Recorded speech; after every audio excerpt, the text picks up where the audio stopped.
All right. Well, we are live and it is 2 p.m. Central. And Llewellyn just went away for some reason because he cannot see himself. He has like too many screens. So he will come back here in a moment. But we have a great guest today. And I tell you, I'm in Vegas. I'm attending the Consumer Electronics Show. I don't know how many people are really here. The footprint of the show is gigantic. It used to be a 300,000 people show. But since the COVID days, it has shrunk quite a bit. I think it's in the 100 to 150,000 people. Still, significant amount of folks. And yesterday, I spent the entire day in the West Pavilion at the convention center, looking at all the consumer products around autonomous transportation and things like that. And John Deere was there, Caterpillar was there, all the brands of automotive that you can think of, except for Tesla. They don't come to shows like that. But man, I tell you, Chinese manufacturers of all kinds. The cars of the future are going to be unbelievable. What's happening is just crazy, the number of companies. And then there are also drones and vertical takeoff and landing vehicles, and so the whole flying economy that I call it's coming at mass at a gigantic pace. Thousands of companies, not hundreds of companies, thousands of companies chasing the space. It's going to be fascinating. So, and obviously, we spend a lot of time at our program talking about smart cities, sustainability, power, water, things like that. So we're gonna have a good conversation tomorrow. Well, this afternoon I'm gonna go to the Smart Cities Pavilion and robotics and healthcare and all kinds of things. So anyway, before we get going here, I'm gonna ask our John Sibley Butler to play some music. This is for the leaf that we have. I'm the last leaf on the tree. The autumn got the rest, but it won't get me. I'm the last leaf on the tree. The last leaf on the tree. All right. That's an original. That's an original, Johnny. Thank you. Johnny, how are you? We have a leaf here. The one thing that we're going to focus on today is obviously how all this stuff it's cyber secure, but what's going on, Johnny? Did the Longhorns win yesterday? Are they ready for tomorrow? What's happening? Well, the Longhorn football team lost to Auburn last night, basketball team. And the Longhorn football team is in Dallas, but I think it's going to snow. So maybe there'll be no one at the game. We are not New York. We do not have tractors to push the snow out of the way. But what's happening here is that it's very exciting to me for the new year. It's an excitement. There's a lot of uncertainty because we have a new bunch in Washington, D.C. And the uncertainty is around the tariffs and what will happen to business enterprises and what will happen to the budget. So that's a lot of excitement, but I'm sure that we will make it through there, and we want to make it through that in flying colors. But related to the excitement is the Brits, all of the Brazil, China, that's organized around China, and the movement of the devaluation of the dollar and who will finance everything in the future. And then, of course, we have that thing that's so important, the economy. And I think that if Americans realize that it's not the macro economy that produces everything, it's also the micro, that is not the trickle down, but entrepreneurs who are doing great things. And that's always been true in America. Just when we think that we would have no more General Motors, here comes a Microsoft. Just when we think they would have no more Kellogg's cornflakes, here's come a Whole Foods. So it is the microeconomy of entrepreneurs, the microeconomy that produces most of the jobs in America. So there's a lot of excitement. I'm not excited about the where the world is with war. I think that I was born in the city of New Orleans, the city of my birth, and we had a tragic there that seems to Mm-hmm. be related to the war in the Middle East, that is the Palestinians and the Israelis. And I think that America supports Israel 100%. And I think when that happens, then that puts us at war all the time. And I think we will continue to support Israel 100%, in my opinion. And I think that puts us at conflict. And Mm-hmm. these things happening in America, whether it's 9/11, what happened on Canal Street, what happened in Las Vegas. So we just have to be aware and realize that's where we are. I don't know what's going on with Ukraine, but that's another interesting thing with the new administration. So on the business enterprise side, I think that America will be good. It's really good, but our big problem is the gap in wealth and jobs. The gap, the haves and the have-nots. If you look at all the data, it is really, really growing. When I say growing, I mean in terms of healthcare.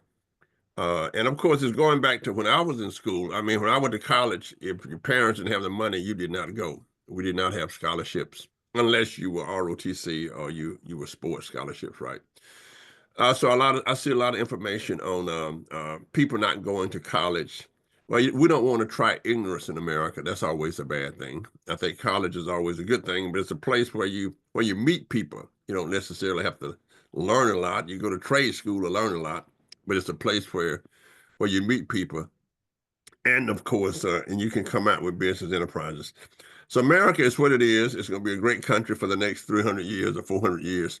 We hope, but we got to remember it didn't get here by accident. And, we can't kill our history. We got to recognize our history. And, I can't think of any other country where people turn to. When there's a earthquake in Haiti, people give there when, whether it's going to save what happened in Europe during World War II. I don't know what's going to happen in Taiwan and China, but it's certainly on the radar now, Andreas, for Mm-hmm. a lot of things happening. But I think if we keep our head to the entrepreneurship, that's very, very important. But I also think this. I think that the works of Locke and Rousseau, Mm-hmm. Adam Smith, can be Mm-hmm. just as important as the work that I do in entrepreneurship these days. That is the Mm-hmm. philosophical grounding of the country, such things like all people are created equal. Well, I'm not equal to you, Andreas. You're superior. So I understand that that's a fallacy, but we live off of it, right? But Mm-hmm. seriously, we have a philosophical basis that we live off of. Blood shouldn't make any. We don't have kings and queens in America. You can get off the airplane or the boat here and start an enterprise that we celebrate you. We want to continue to celebrate people who bring great stuff to America. So that's kind of where I am now. And I'm glad to see Mm-hmm. my good friend Llewellyn King here. I read his last article about his episode in the ER. He gave a lot of great things for ER and let us all know about the reality of ER. So it's good to see him. Happy New Year there, Llewellyn King. The New Year, and by the way, the fruit you sent was the most delicious fruit. I think every piece of it was delicious, but that is no way to buy peace. You will not be let off the hook. It is not a time of amnesty. So be warned, you may want to send another fruit basket, see if that will do the trick. That's why I love you. That's why I love you. Okay, well, I don't have Johnny's optimism. I find that we're in very disturbed times. We have a new administration coming in, but it is already, the president-elect is already, to use an English expression, putting about a bit of stick. Johnny, you may want to grasp onto that expression. It means causing a bit of trouble. For example, the captain of a rugby team might say to the team, boys, I want you to put about a bit of stick in the second half, i.e. be a bit more vigorous, play a bit more dangerously, and probably more roughly. It has lots of lovely applications, and certainly President-elect Donald Trump is putting about a bit of stick, but he's putting it about among our friends, not among our enemies, which is very confusing. He is bothered about, or his agent, Elon Musk, is bothered about the governance of England. He wants to annex Canada, take over Greenland, and take back the Panama Canal. What is missing from his action list is North Korea, Russia, Iran, all of the countries that China, which are our possible enemies and certainly not our friends, but he has taken aim at two of our friends in NATO, and if you include the Musk attack on British governance, that's three of our friends in NATO, long-term people that we owe. Not only do we have treaty alliances with long friendships, but people to whom we actually owe our culture. We are the product of those countries. And to take issue with them and to suggest that somehow that they can be pushed around seems to me a very confused way to begin a presidency. And I must say that I do wonder where the state, the Secretary of State, the nominee for Secretary of State, Marco Rubio, is, when everybody seems to be having a go. We're even going to rename the Gulf of Mexico. This is a very confused time, and it doesn't really augur well for a smooth year ahead. It's one thing to throw up things for bargaining chips, but don't start with your friends. Start with the people who you might really want something from. And I find that very bothersome. I don't want to begin by being a critic of the administration. I think all administrations are entitled to the benefit of the doubt to see what they do. But the early signs here are, I must say, quite remarkably distressing. All right. Well, Let me drew the line again so early in the year. I would think we would be friends for at least 10 minutes. Oh, I don't think that's possible. But he draws the line right away. So before I introduce our guest, who's a good friend, I want to reset the fact that as digitalization continues to accelerate, and I said in my opening, I'm here in Las Vegas at the Consumer Electronics Show.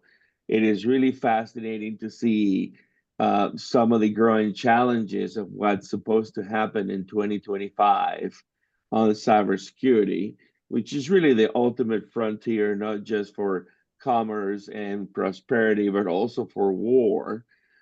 So there are four main topics, and perhaps our guests will dabble in some of them. The rumor has it that ransomware will continue to escalate.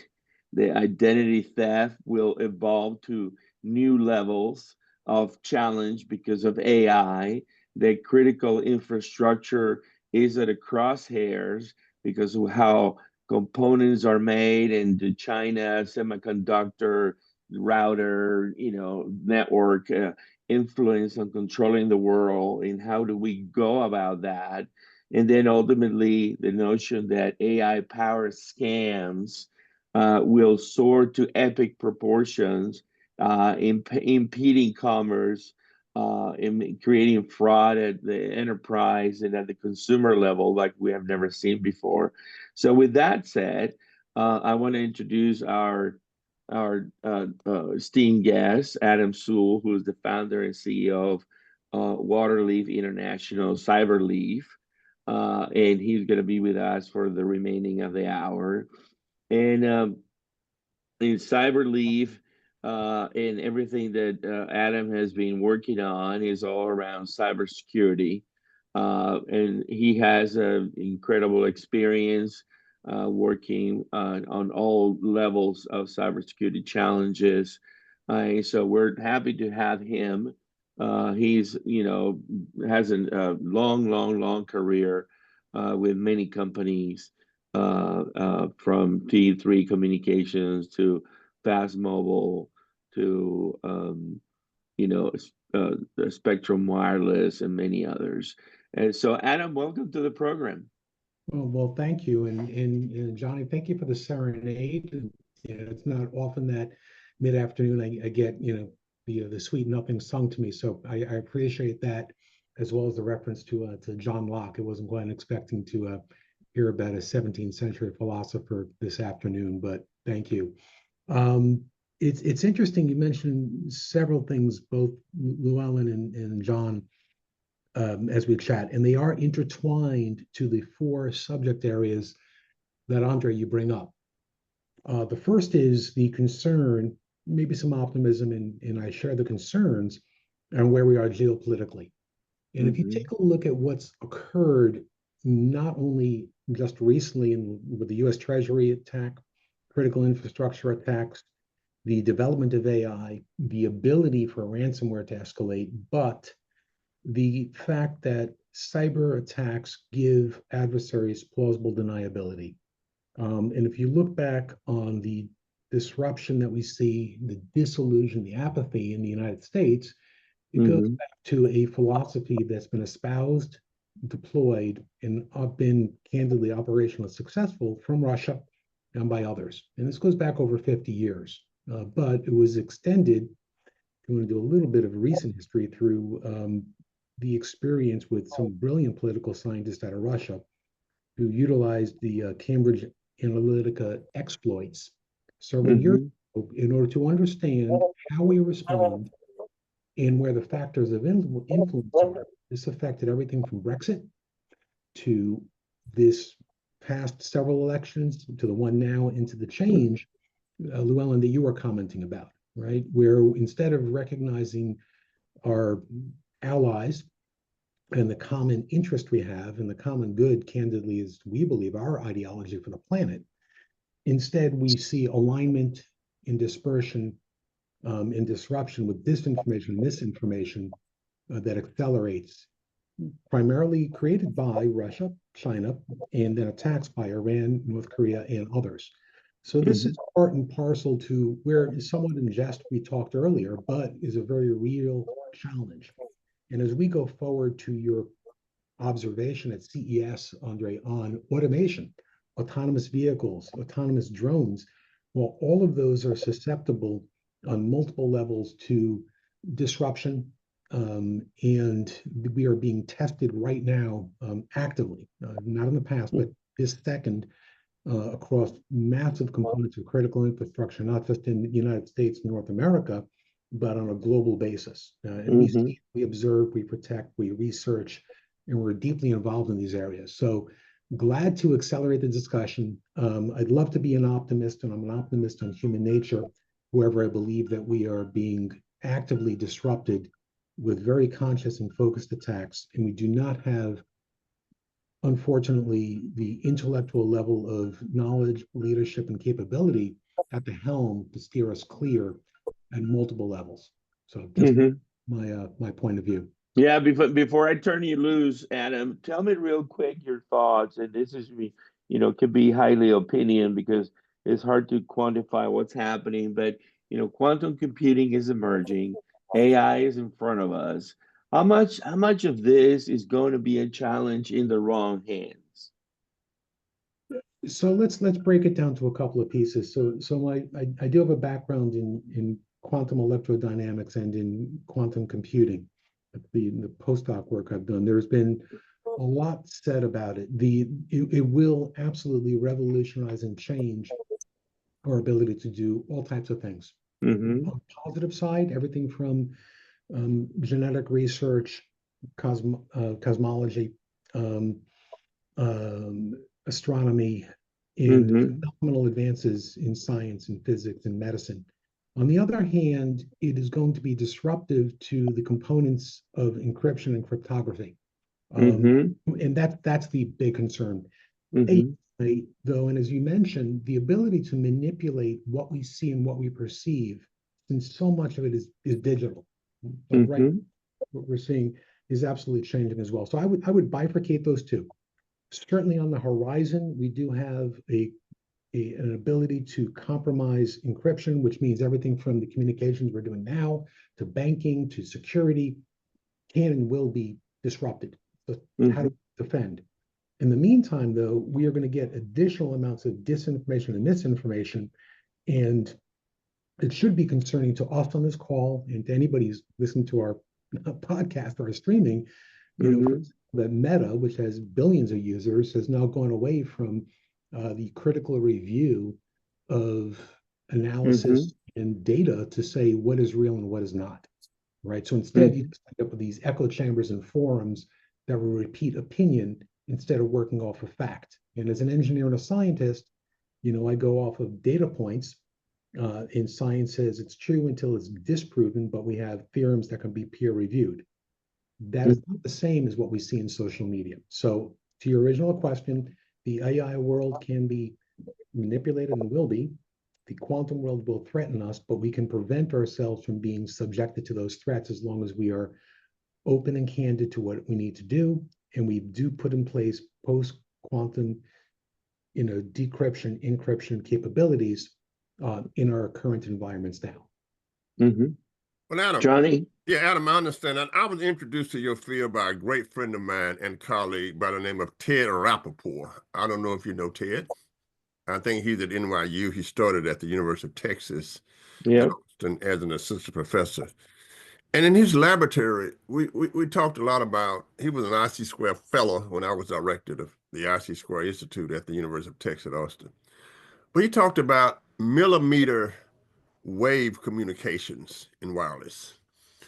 And my question is, when you begin to look at the different kinds of wireless, because everything can always be disruptive, right? From radio waves to airplanes and et cetera. But is there anything that will advance your area in this area, like millimeter, I think it's millimeter wave research, that can really improve the ability for non-disruption? That is, if we look at where we are now, even if we go back to the Titanic, I would always tell Theodore Rappaport, if you don't know him, you should hire him as a consultant. He's one of the smartest people I know, right?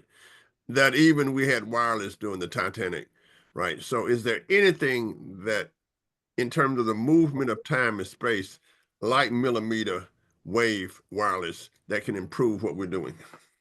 Yeah, so we've utilized and deployed millimeter wave wireless for decades. Okay. And it's literally just part of the file layer or the physical layer. And it's just the frequencies that are above microwave. That in and of itself is still vulnerable to all of the exploits that we talked about. Because ultimately, the physical layer itself that is wireless utilizes the encoding of digital information. Right now, there is literally an analog to digital converter in the terms of the microphone that's in the microphones on your laptop, your phones, your cameras. But the digital information can then be manipulated, and that's what's happening with AI. So regardless of the physical layer that moves it, it's the digital constructs itself. So yes, not on the millimeter physical side or on the fiber side or other frequencies, but in the construct of the bits and bytes themselves, they can be further and better encrypted. And there are technologies emerging that can say, this is original, this is true to source, and this has been manipulated. In fact, in a broader sense, and it may be interesting, Llewellyn, from your view on the news side, clearly a clear editorial board with fact checkers gives integrity and veracity and efficacy towards news and information. The lack of doing so disrupts it. So it now becomes a barstool conversation. You can do the same thing in across multiple mediums. Right now, there is a standard that's evolving. Llewellyn, you may be more familiar with it or not, that literally says we can identify the source, it's ours, we fact checked, it's been reviewed, it gets a green light. And you see the green on the bottom of your message, and you say, oh, I know this came from the New York Times, this came from the Wall Street Journal, and they say it's a green light, it's all their sources. You can have a yellow one that says, well, I got this independently. This guy named Andres Carvalho, he sent this to me from his phone. I know Andres, it looks like it's him, and he's in our system. That's a yellow light. We can validate this some point. And then you've got an amber or a red. You say, you know what? I got it from this guy named John Butler, and he plays guitar, and he sent me this thing, and I don't really know, is it real or not? And then you can review it. So in a very simple sense, we have enough tools to start the process, but we need to stick to the process and be consistent. Like diet or exercise or health or anything else in our lives, without the amount of consistency, the results are going to vary. So we apply consistency to process, we can mitigate risk. Does that make sense, gentlemen? Yep. It does. You know, it's, if I can pull off the top of my head from my academic learning, I guess all of this started with Moore's Law. I'm not, you know, that. So my question was, we really haven't gone in terms of how we analyze and how we produce them. We really haven't gone to the Star Wars. You know, it's like saying, you know, for those of us who old enough to remember Star Wars, where you just walk into a container and end up in Houston, Texas, right? So we really have not gone that far in terms of how we look at waves. So let me ask another question that I had written down. When we look at the cyber stuff and the disruption stuff and all the stuff that's going on in the world now, and if we look at national security, talk to me about national security, the probability of a, I don't know, of a Pearl Harbor with a cyber attack, maybe shooting down all of the satellites. Just talk to me about that world that we really do not want to happen. Yeah, And so how we prepare for that world. absolutely. I'm going to start with the prior on Moore's Law. So Moore's Law started in 1965. And as you might know, you know, he was a co-founder of Intel. And basically said, you know, we're going to get up to, and you expand based upon the physical space of a transistor on a chip, you know, literally 1 trillion transistors in a space that's roughly 3 atoms thick. So that's the limit. But to the earlier area that Andre brought up on quantum, one of the things that's happening in the quantum electrodynamics world and at the quantum level is that we can now have multi-position at a subatomic level. I want you to think about it, subatomic level. And that's going to expand greatly what we can do in that environment. So while Moore's Law might have reached its zenith in terms of what we do with our knowledge prior to quantum capabilities at a chip level, it will grow. Now let's talk to your question, the latter, on a national level threat. We do worry about this at a national cyber level with our allies, with Five Eyes and others. And yes, there are great risks to having satellites disrupted. In fact, they may not come from cyber, they may come from EMP, electromagnetic pulse, that can disrupt. They may come from other areas on the ground stations that pick up the information where they can use cyber attacks. The critical infrastructure that provides the electricity to those ground stations can be interrupted. There are lots of areas that this can occur, and we're seeing tests of that infrastructure right now across the board. So one, yes, it's a threat. Two, there are folks that are aware of it. And three, I think we need to do a lot more. And the last part you didn't mention, though, is that organizations, government organizations, are responsible for protecting our critical infrastructure at a space, aerospace, level, but they're not responsible for protecting enterprise and municipalities. They can't. It's just too big, too much. So it comes down to private companies, ours and others, to do so. We need awareness first. The very first thing you learn in martial arts and defense is situational awareness, right? What's around us? We need the awareness first, and then you need the resolve for action. You have to say, I'm going to take responsibility for action, and then you need to execute a plan, and that takes awareness, it takes resolve, and it takes the ability to put a plan together in order to execute a defense as well as an attack, right? So I think we're in the stage where the awareness is growing, but to Llewellyn's comment earlier, hey, guess what? The concern is that the leadership is not aware enough, they're not capable enough, and they're certainly challenged, it appears by their comments, intellectually, in order to really address these type of concerns that needs deep thought and resolve and commitment. Mhm. Yeah. I want to say that Thank I you. couldn't agree with you more about a whole bunch of issues, Adam. I think you're right on. Let's go to Russia, which has been meddling as hard as it can for quite a long time now, both in the cyber world, but also in the physical world, sending forth false agents in Europe. People disguised as skinheads who are not skinheads, people promoting racial incidents where there was no underlying racial tension. In fact, making life unpleasant in the democracies, particularly in Europe, but across the world where they can, and at every level, using spying in the old-fashioned way, using cyber attacks in the modern way, and leaving no stone unturned to discomfort and confuse what used to be called the free world. They are not using those devices on China. They're not using them, obviously, on North Korea, and presumably not in Iran. This misalignment that we're seeing of our own preoccupation with what is wrong and what is right is bothersome. But let's talk about cybersecurity, which we keep hearing that there are huge strides made in securing various aspects of the virtual infrastructure, and suddenly we get a great big data leak, and all of our materials, our social security numbers, our credit cards are on the black web suddenly. Are we winning or are we losing the cybersecurity battle? And what do we need to get in there? Is this like the old days of the Soviet Union, where I think the Defense Secretary Brown said, we build, they build, we build, they build, in a rather terrifying, endless war, Cold War?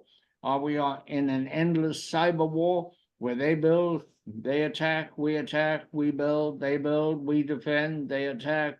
Are we into that for all time? Or are we going to reach some plateau where our defenses are sufficiently secure that we know we can repulse 99% of the attacks made on us? It's a great question. I will tell you that if you look back in history, any weapon system in any defense always has countermeasures, always. When they, I hate to say it, so when machine guns were developed, or when poison gas was developed, Sure. it was the weapon that would, once it was used, nobody would do anything else because of this awesome weapon, or nuclear weapons, but they proliferate. Our cyber weapons go back to ones that candidly have an origin story that comes back to the Western world, but they were used, and once they're used, they can be copied. So yes, there is an ongoing tit for tat. The willingness of Russia to place kinetic effect, meaning that they put people boots on the ground and pull a trigger, or recently, if you read the report, DHL had explosives put into massagers that were going to cause a fire in the DHL flights were in Western Europe that were designed to go off at altitude with an altimeter. Those were the origin goes back to Russia. So they're doing physical kinetic events with plausible deniability, and then also cyber attacks. I do believe it'll continue to be tit for tat. If we have the resolve and the resources, I believe we can maintain more than adequate defenses, but it may come at a deep cost. Privacy, security, compromise, and will become more and more unsettling. Every time things escalate, they escalate to the worst possible outcome. So goes back to political resources, means, and capability. We do need to have that level of discourse and capability in order to find common ground, stand up to our adversaries. If you go back to Roosevelt, speak softly and carry a big stick, that still applies, right? We do need to have calm, resolute dialogue that will get us to the right place, but we do need to have adequate defenses as well. You can't have one without the other, because speech without the ability to back it up is going to be, dissolved by your adversary, because they can recognize that weakness. Let me Yeah. ask, may I ask the question a slightly different way? Are we to the point like we were at the atom bomb? People are afraid to blow up our security because it would kill the whole world. I think that's what.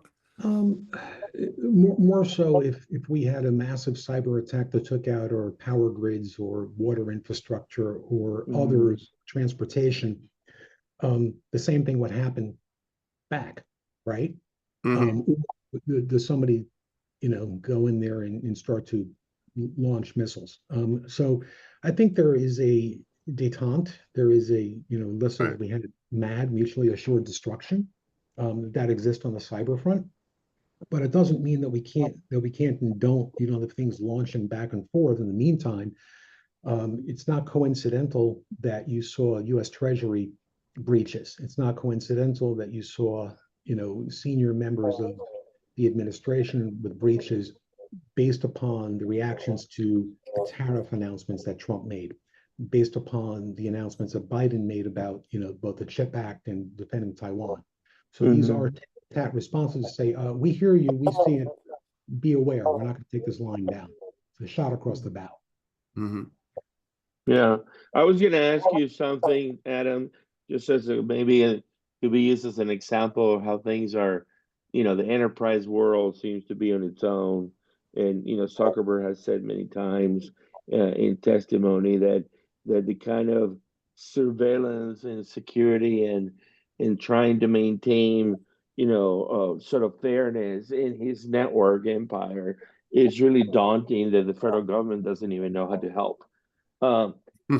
When you look at things like WhatsApp, or you look at things like iMessage, or you look at things like the old landline phone call, and the ability of a secure line, this and that.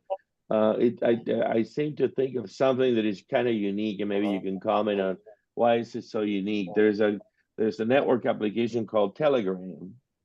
And Telegram seems to be preferred by many because it's very secure. How do you create these walled gardens of security information? And where are we heading on that? What's going on? There are very, very few platforms that are truly secure. I'll just tell you that right now. Including the aforementioned. That's just the way it is.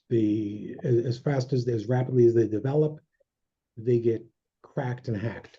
But it's intrinsic to our sense of democracy and our rights to actually have those freedoms of privacy and private communication. And I think it's greatly concerning to have anybody, especially adversaries, let alone our own government or allied governments, be able to hear what our thoughts are, whether they are political, social, economic, whatever they are. So I do think this brave new world of cyber espionage, cryptological hacks, and just overall cyber insecurity has compromised our privacy greatly.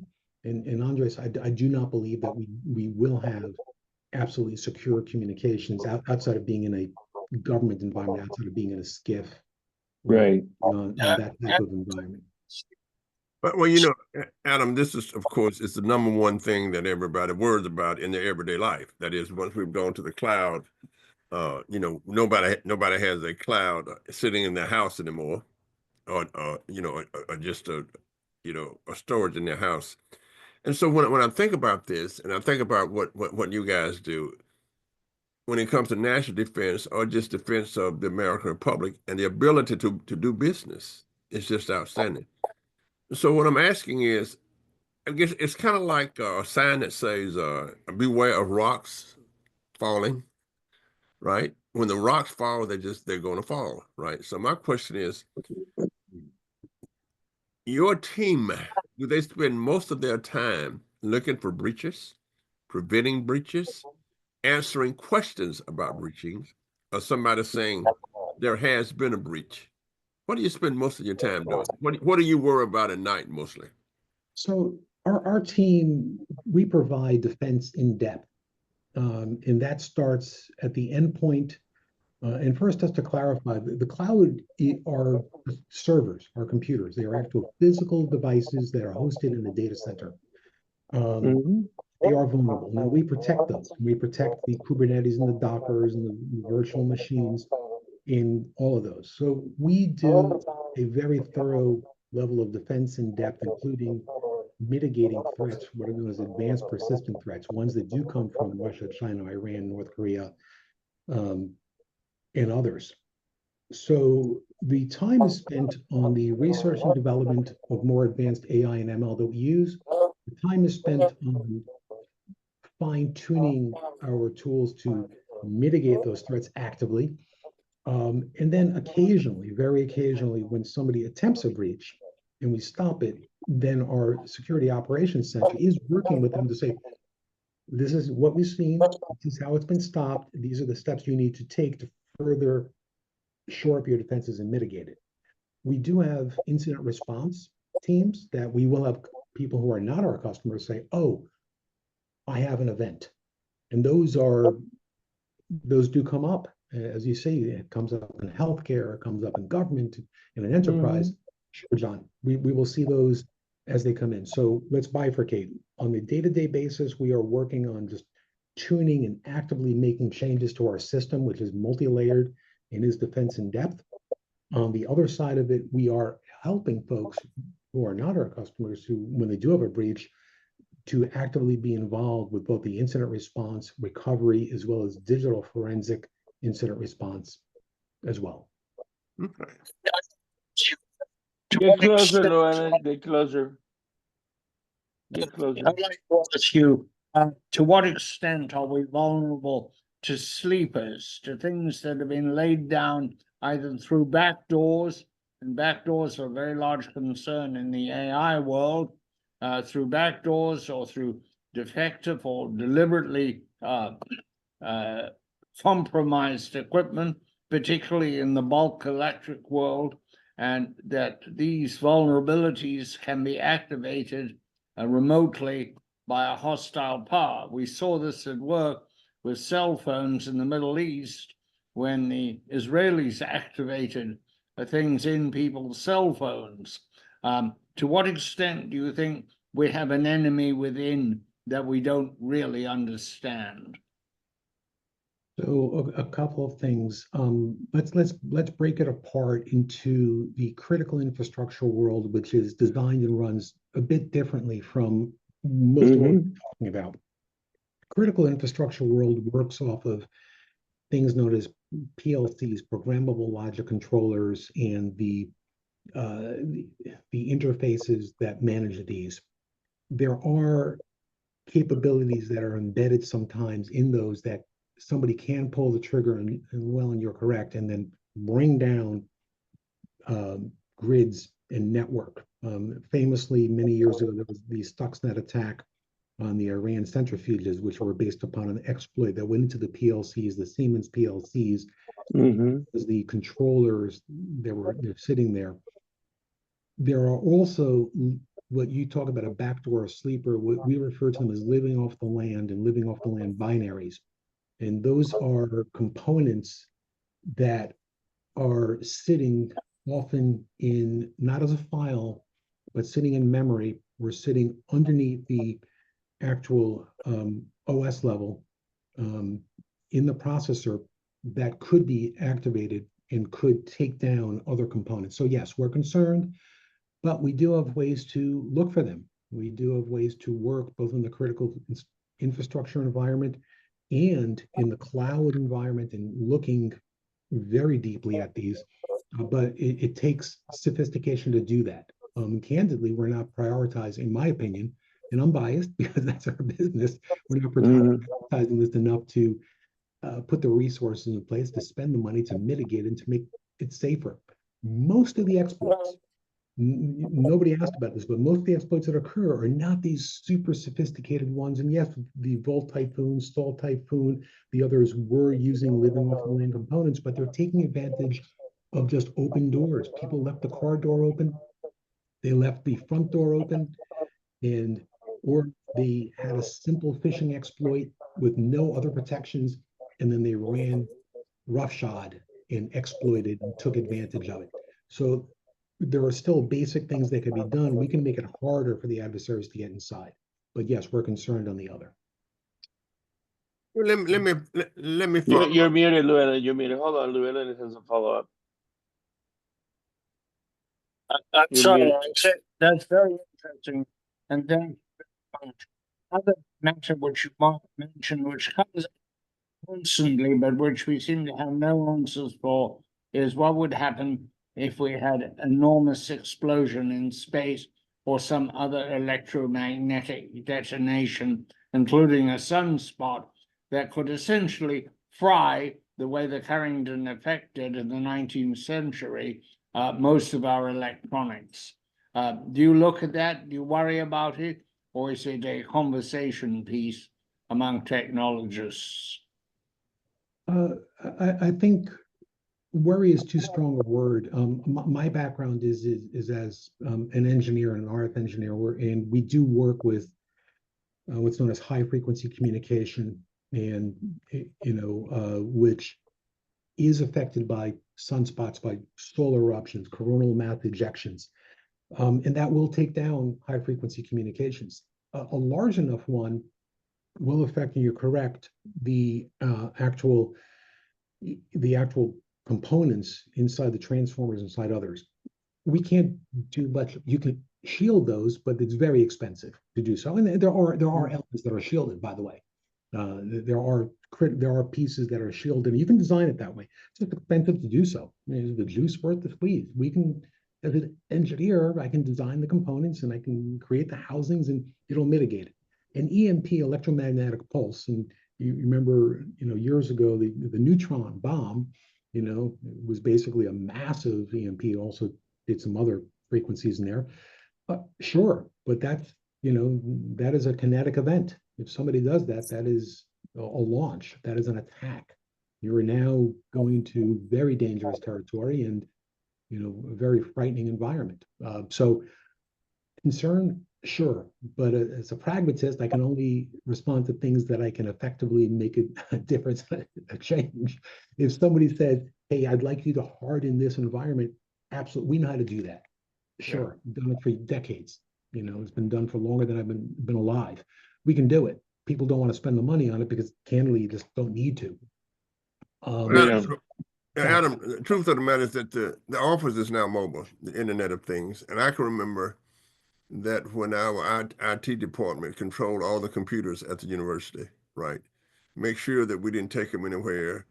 Make sure, and they control everything. Now with telephones, where we can do like Andreas, be in the best part of the world and holding a meeting here. How did the Internet of Things affect your business? Cell phones everywhere, computers are mobile everywhere, everything is mobile. And as you know, most of the breaches now come to the result of cell phone use. How did that affect your business? How did it change what you do? And I think it is more complicated, but how do you adjust to that reality? One on the last comment, I don't think most breaches come through cell phones. In fact, we find most exploits come through phishing, through email exploits. Now there are exploits that do come in through, smishing, SMS exploits and others, and there are some backdoors. But in general, the work at home and the mobile environment has increased the attack surface greatly for the attackers, right? So we can set up what's known as a secure access service edge, SASE for short. So for example, Dr. Butler, Dr. King need to be working at home, and if the university wanted to invest in it, they can give you an environment that would literally be as if you were in the university itself in your office. And that would be very, very secure. Mm-hmm. It's got to spend the extra couple hours a month to do so. Do they want to do so? They have the budget, maybe not. So it has increased our business because candidly, the attack surface increased greatly. People are now working off of equipment that is not properly secured.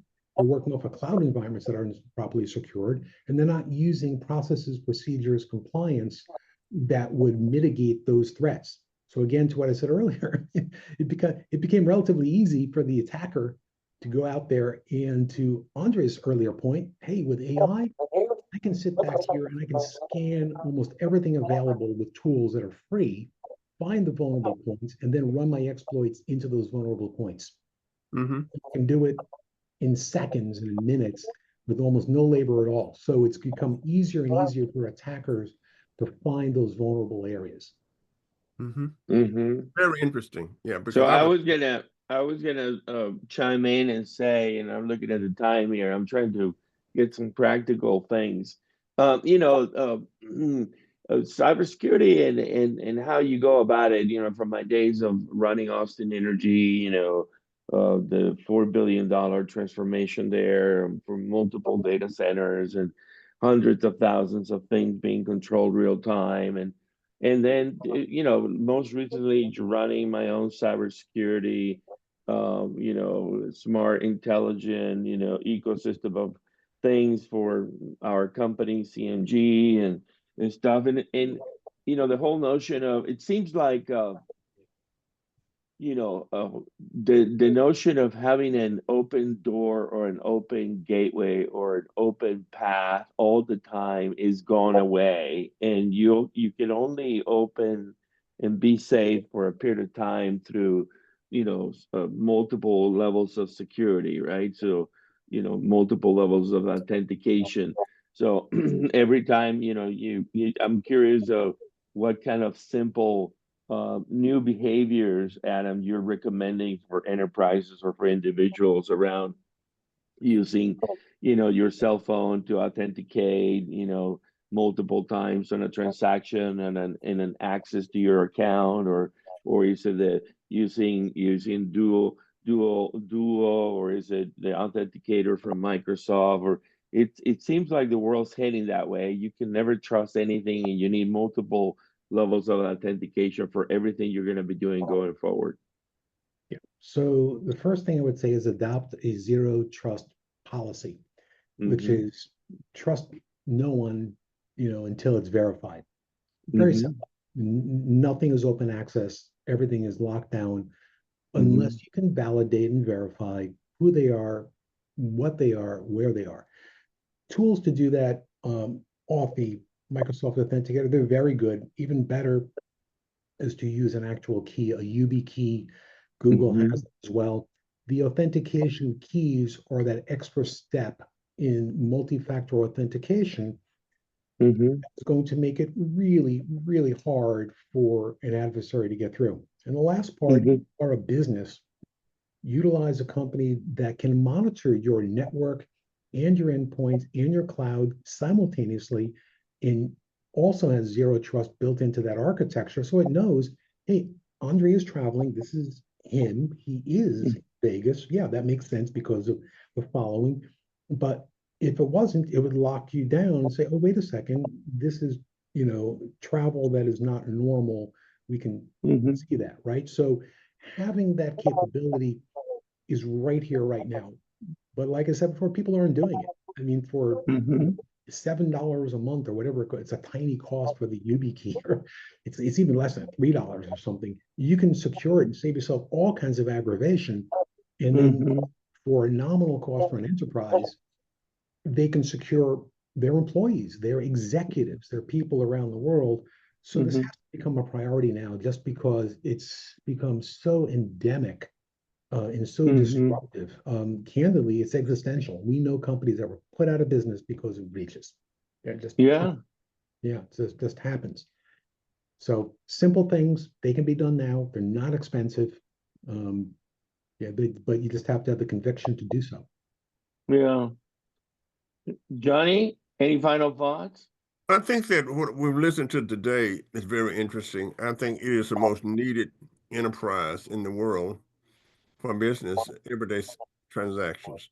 As Llewellyn said, can you imagine with satellites being out And the other thing is we just continue to try to improve it. It's like anything else we do. I always like to use the airlines as reference. With all of the airline crashes, as we learn something, we want to know exactly what has happened so that we can fix it and improve it.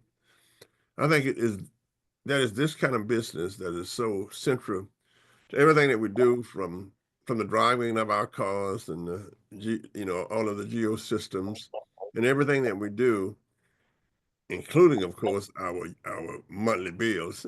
It's very, very important. So it's just one of those things that you hope that nothing happens, but you know that something will happen. So it's a great enterprise to be in. And another thing I ask about the changing nature of the researcher. What do we know about this? What's the changing nature? That's why I ask about Moore's law. Can it change? Can we do other things that perhaps can never be disruptive? Who knows? So thank you very much for being on, Adam. Llewellyn, final thoughts? Come closer, come closer. I'd like to endorse that, and I want to say, Adam, I think you're very thoughtful, very articulate, and I haven't heard such a good explanation of the needs and requirements of cybersecurity in a long time. So I thank you. I wonder whether the incoming administration will be fully cognizant of the risk that we're facing right now from Russia and almost all the time from China in terms of cyber attack and cyber mischief, if you will. A lot of what Russia is doing is pure mischief. And I wonder if the administration will be conscious of this, or whether the president's predisposition of affection towards Putin will somehow interfere with a good and accurate analysis of the situation. Adam, you don't have to answer that as your lawyer on the basis that it might incriminate you. Go ahead, Adam, answer. I apologize for my distinguished colleague's question, but you can answer it. I knew I would get you back, Llewellyn. I was waiting on that. So I think when you've got somebody in office who gets their information from social media rather than from intelligence sources, they are not going to be really given data that they can act on. And if somebody acts on impulse rather than analysis and strategy, you're going to get said result from such responses. So thank you for stepping to Johnny.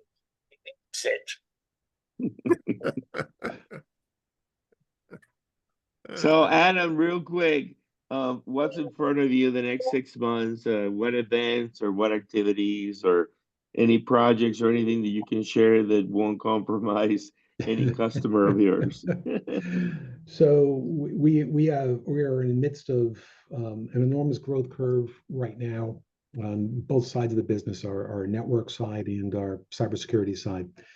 In particular, we have started to offer a lower end service and product, which is not as sophisticated as our full SIM, SOAR, SOC as a service, and zero trust, because there are folks who need to just have some basic pieces in place, but we're also able to grow and expand by offering, candidly, more capability at a lower cost. On the pen testing side, we have to be careful, but we've got several global international automotive makers now that we're doing work for to secure those environments. We have been able to expand. We sell through our MSPs and MSSPs, who are now able to reach out to tens of thousands, hundreds of thousands of customers. So I have to give you very general ones right now, but overall, we really do look forward to continue to advance the cause and continue to utilize capabilities in engineering and science to really mitigate threats. And it's only through communication, getting people's awareness up, that we can be effective in doing so. Right. Well, we appreciate your time, and we will circle back and in the appropriate time to find out how the progress is taking place and to make sure that we continue to win, or at least that we're on the winning path of this journey, as the U.S. continues to find different ways. You know, I get reminded of the potential innovations that are coming, and it's always challenging to see, you know, how much security is needed and what is the budget for that, and it seems like it'll never be enough. But I'm glad to hear from you that your success seems to be a reflection of the fact that affordable services at a reasonable sort of level of inconvenience, if you will, are taking place, and little by little, corporate America continues to improve and maintain a normalcy. Yeah, I mean, our first rule is we do not disrupt service for the enterprise. Now, whether you're a researcher, whether you're manufacturing, distribution, logistics, or government, don't interrupt the service. Second, we deliver that at about a third to one half of what, you know, enterprise can do it for themselves, or people can do it, and that's it. So we literally wanted to democratize cybersecurity overall. If I can leave with that one message, that is what it is. Appreciate you. Johnny, take us away. Let's think about the old town, hometown. There is a house in New Orleans they call the rising sun, and it's been the room of many a poor boy. God, you know, I'm one. Let's pray for my hometown. Thank you very much. Thank you, Johnny. Thank you, Adam. We'll see you guys soon. I appreciate you all. Hello, Happy Alan. New I love Year you. again to everybody. Bye, Adam. Nice gentlemen. to see you. Delighted to see you all. Thank you. Thanks, Andre. Bye-bye.